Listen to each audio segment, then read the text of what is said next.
Salam dan salam sejahtera kepada saudara dan saudari. Apa kabar semuanya? Sudah pasti banyak berita yang harus dikongsikan oleh kita dalam keluarga, bahkan dalam masyarakat. Saudara sekalian, kita sangat bersyukur kepada Tuhan karena pada saat ini kita masih diberi peluang, diberi kesempatan oleh Tuhan untuk beribadah, memuji dan memuliakan namanya, bahkan kita mendengarkan firman Tuhan. Amin saudara. Sebelum itu saudara, mari kita datang kepada Tuhan, mari kita siapkan hati kita untuk mendengarkan firman Tuhan.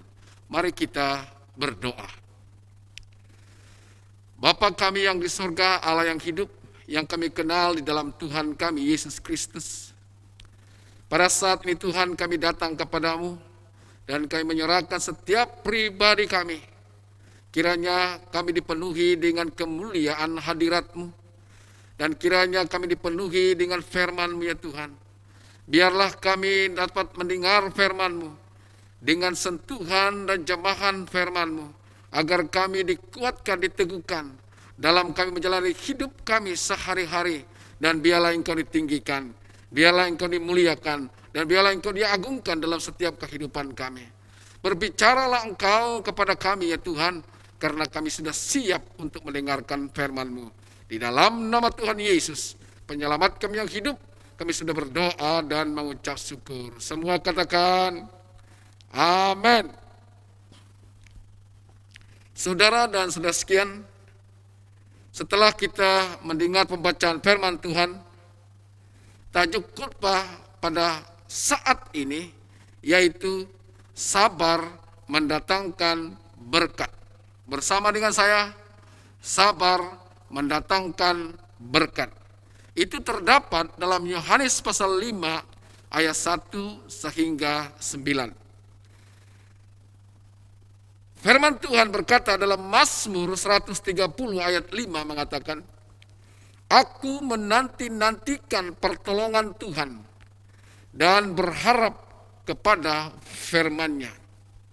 Saudara dan saudara sekalian, seorang petani menunggu hasil tuaian dengan harapan. Begitu juga seharusnya kita menunggu waktu Tuhan dinyatakan. Menunggu dengan harapan tidak bermaksud hanya menunggu dan berdiam dan tidak melakukan segala sesuatu. Sebaliknya kita harus melakukan sesuatu dengan sebaik-baiknya, dengan sejujur-jujurnya, dengan seikhlas-ikhlasnya.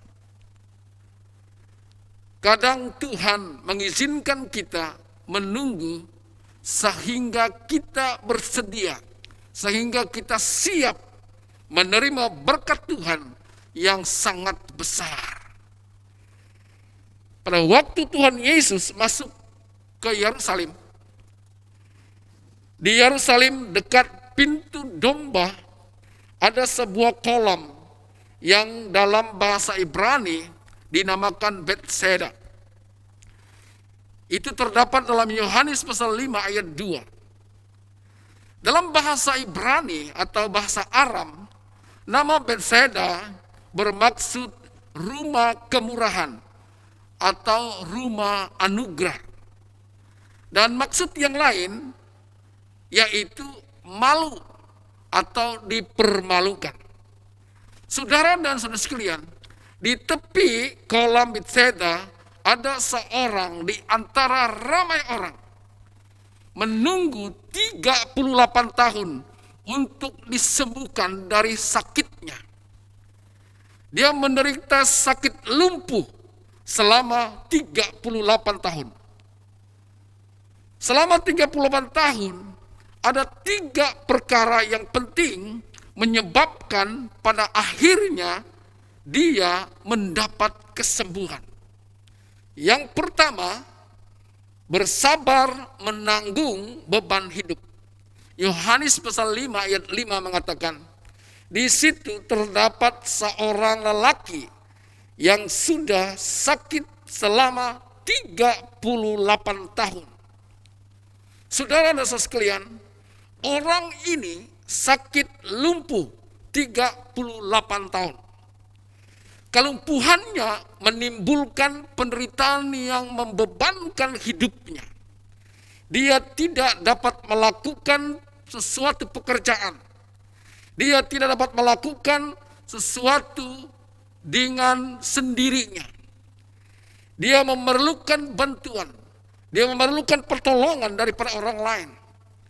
Dia sudah menyusahkan keluarganya. Dia sudah menyusahkan ramai orang.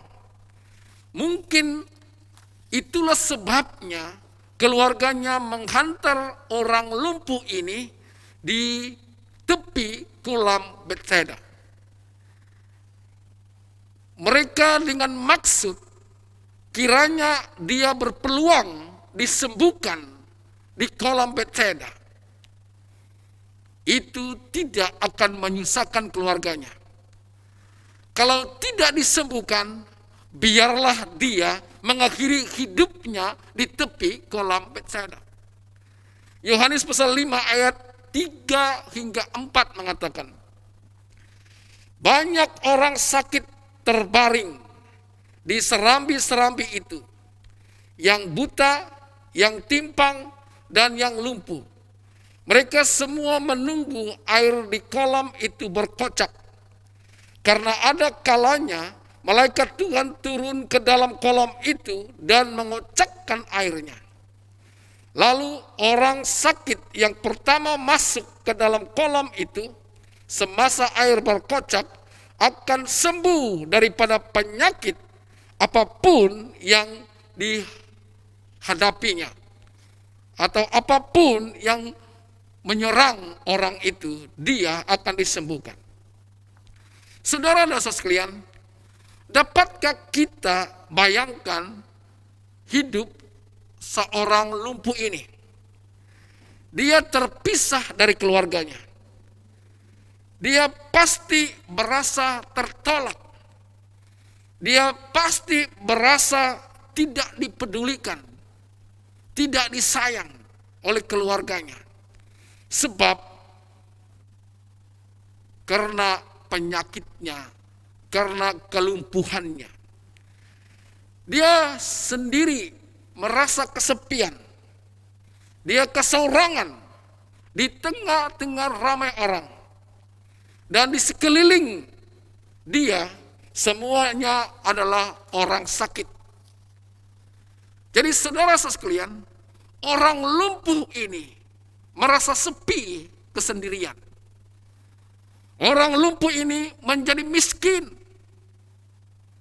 Dia menjadi pengemis. Hidupnya bergantung pada belas kasihan orang lain. Orang lumpuh ini bersabar menanggung semua beban itu demi kesembuhannya.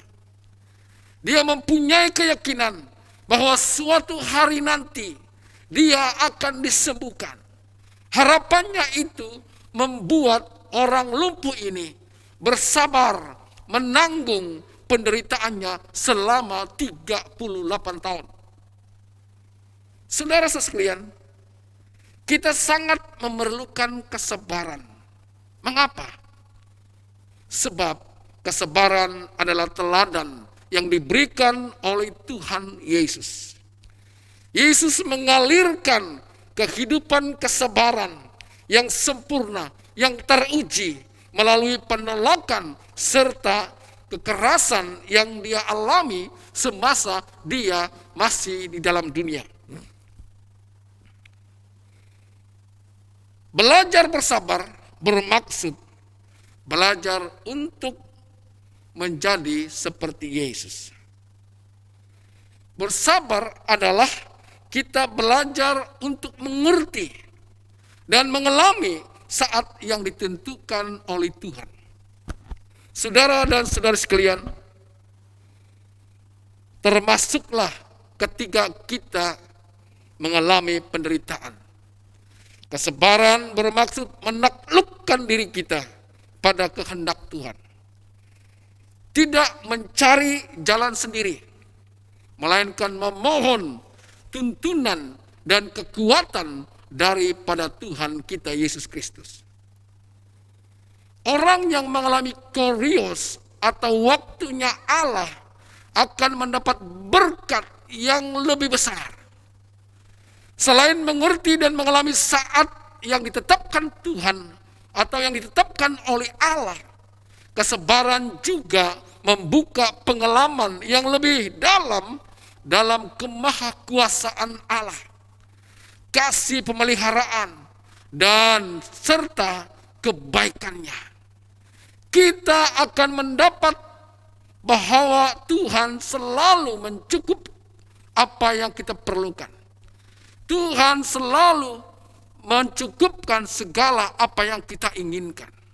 Saudara dan saudara sekalian, Allah menuntut orang beriman bersabar memikul beban sewaktu menanti pertolongan Tuhan. 2 Korintus pasal 6 ayat 4 mengatakan, sebaliknya, dalam segala hal kami menunjukkan bahwa kami hamba Allah yang dengan sabar menanggung segala macam kesusahan.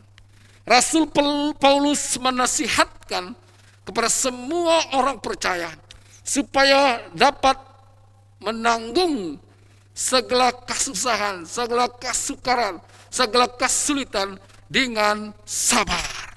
Amin, saudara. Berikan kemuliaan kepada Tuhan. Haleluya. Yang kedua, bersabar sewaktu menerima kegagalan. Yohanes pasal 5 ayat 6 mengatakan, Yesus nampak dia terbaring di situ, dan dia tahu bahwa orang itu sudah lama sekali sakit. Oleh itu Yesus bertanya kepadanya, maukah kamu sembuh? Saudara dan saudara sekalian, orang lumpuh ini telah berusaha mencari kesembuhan, tetapi selalunya gagal. Mungkin dia sudah bertemu dengan banyak dokter. Mungkin dia sudah banyak makan obat dari hospital. Dia sudah begitu banyak makan obat herba. Namun semuanya gagal. Orang lumpuh ini berusaha mencari seseorang yang boleh menolongnya sewaktu air kolam itu berkocak. Tetapi ia gagal menemukannya. Keluarganya tidak sanggup menunggu bersamanya di kolam Bethesda. Tiada yang sanggup dan rela bersamanya di kolam Bethesda. Usahanya gagal. Dia berkali-kali berusaha sendiri dengan merangkak, berguling, dan segala macam cara, tetapi gagal. Setiap kali dia berusaha berdiri, merangkak dan berguling, ia selalu gagal. Sewaktu kolam itu berkocak, dia berusaha untuk masuk ke kolam itu, tetapi orang lain sudah mendahului dia. Dia selalu gagal. Saudara sekalian, seluruh usahanya selama 38 tahun semuanya gagal. Sungguh pun semua usahanya gagal, saudara, ia tetap bersabar dan terus bersabar dan mencobanya. Semangatnya kuat sebab dia percaya suatu hari nanti pasti dia berhasil. Suatu hari nanti dia pasti berjaya. Suatu hari nanti dia akan mendapat kesembuhan. Saudara sekalian, firman Tuhan mengingatkan kepada kita supaya tetap bersabar walaupun keadaan kita semakin sukar, walaupun keadaan kita semakin sulit, walaupun keadaan kita semakin susah, sabar dan mengharapkan sesuatu. Pasti yang terbaik yang datang. Amin, saudara. Ayub pasal 2 ayat 9 hingga 10 mengatakan, istrinya berkata kepadanya, masihkah engkau tetap setia kepada Allah?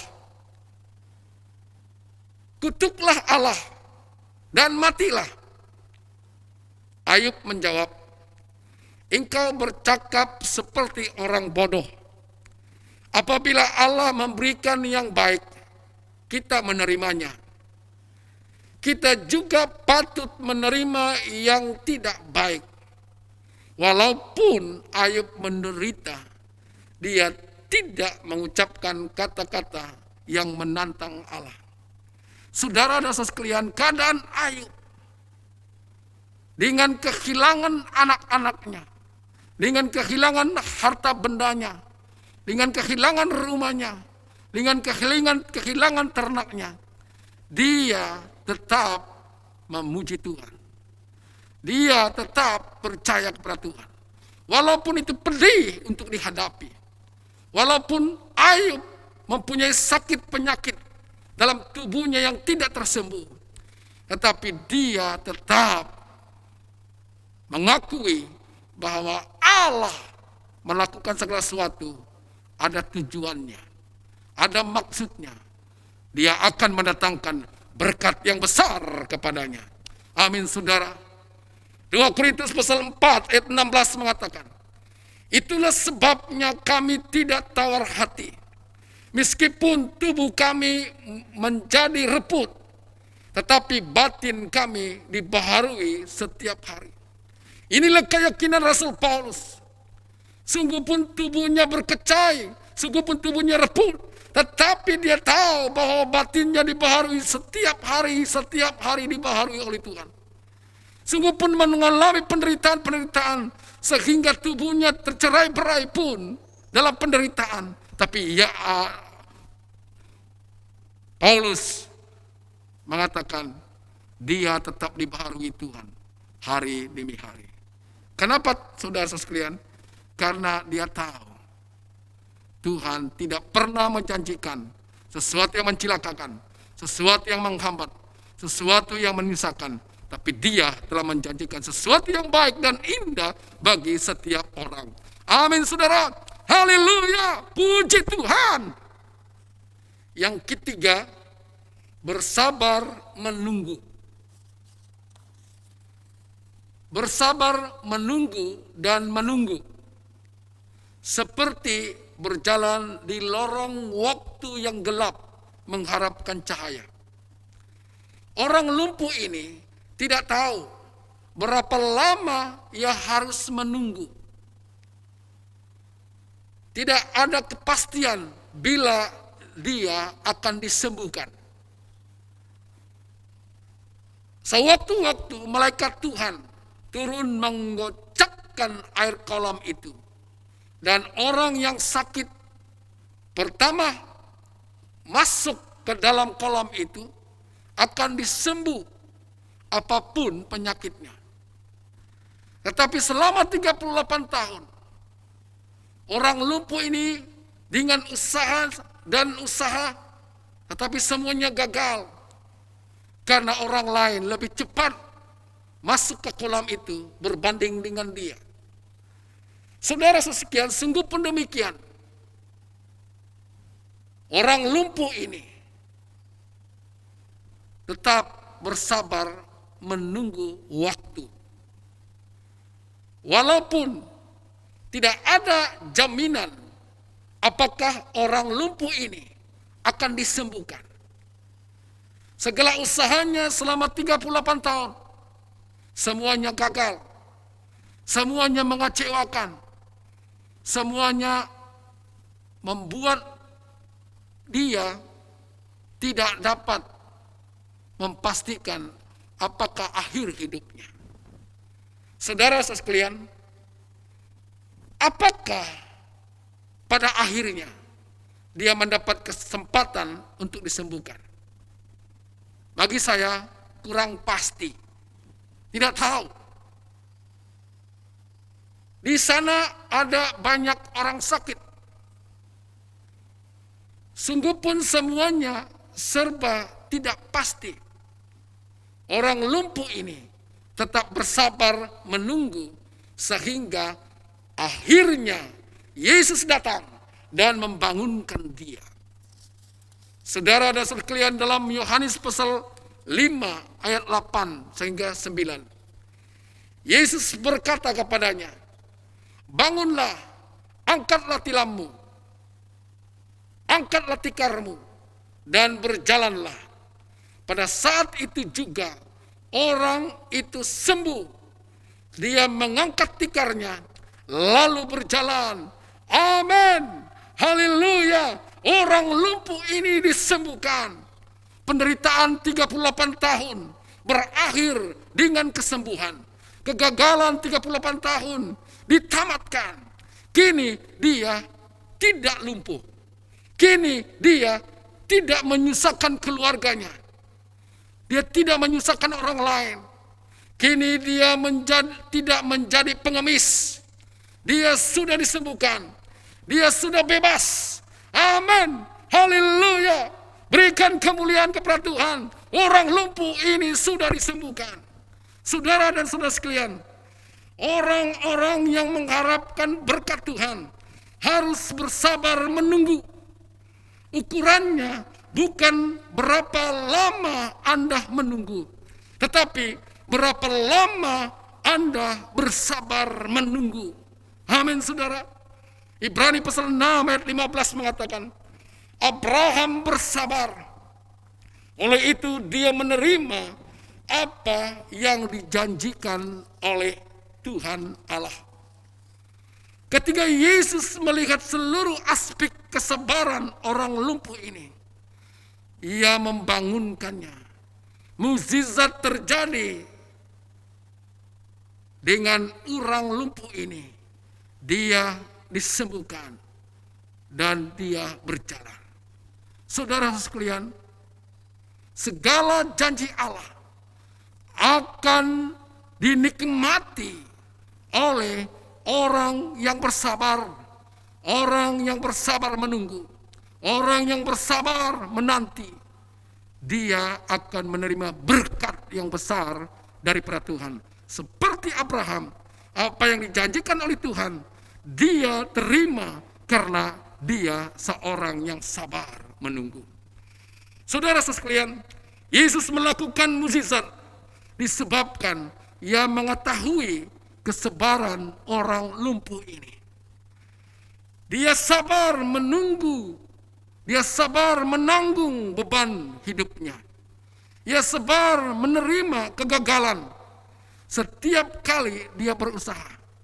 Dia sabar melihat orang lain berhasil, sungguh pun dia sendiri gagal. Dia sabar menunggu dalam ketidakpastian. Kesabarannya pada akhirnya menghasilkan mukjizat kesembuhan. Pada akhirnya mendatangkan berkat yang besar kepadanya. Dia disembuhkan, dia dipulihkan, dia dibebaskan. Orang lumpuh ini disembuhkan. Saudara sekalian, apapun penderitaan kita, apapun kesusahan kita, apapun yang kita tunggu, mungkin sudah 38 tahun kita menunggu, tapi saya menasihatkan saudara, mari kita bersabar menunggu. Berapa lama saudara gagal dalam segala perkara, tidak berhasil dalam segala hal, tapi bersabar menunggu, pasti berkat besar Tuhan akan dilimpahkan kepadamu. Saudara sekalian, ada pepatah mengatakan, sabar itu pahit, tetapi hasilnya manis. Amin. Haleluya. Berikan kemuliaan kepada Tuhan. Haleluya. Amin. Mari kita datang kepada Tuhan. Mari kita berdoa. Terima kasih Tuhan atas kebaikan-Mu kepada kami. Terima kasih Tuhan karena Engkau tidak membiarkan kami. dalam apapun keadaan kami. Engkau memberi kekuatan dan semangat yang baru, sehingga kami dapat menunggu, sehingga kami dapat bersabar, karena kami tahu Tuhan tidak pernah merencanakan kecelakaan, tidak pernah merencanakan yang jahat, melainkan Engkau merencanakan kepada setiap orang yang berharap kepada Tuhan sesuatu yang baik, sesuatu yang berkat, sesuatu yang Kau limpahkan dengan luar biasa. Oleh itu Tuhan, kami bersabar waktunya Tuhan untuk menyatakan sesuatu bagi setiap pribadi kami. Dan biarlah Engkau memberkati setiap kami yang mendengarkan firman Tuhan pada saat ini. Terima kasih Tuhan, berkati kami semua. Di dalam nama Tuhan Yesus, penyelamat kami yang hidup, kami sudah berdoa dan mengucap syukur. Semua katakan, amin, haleluya.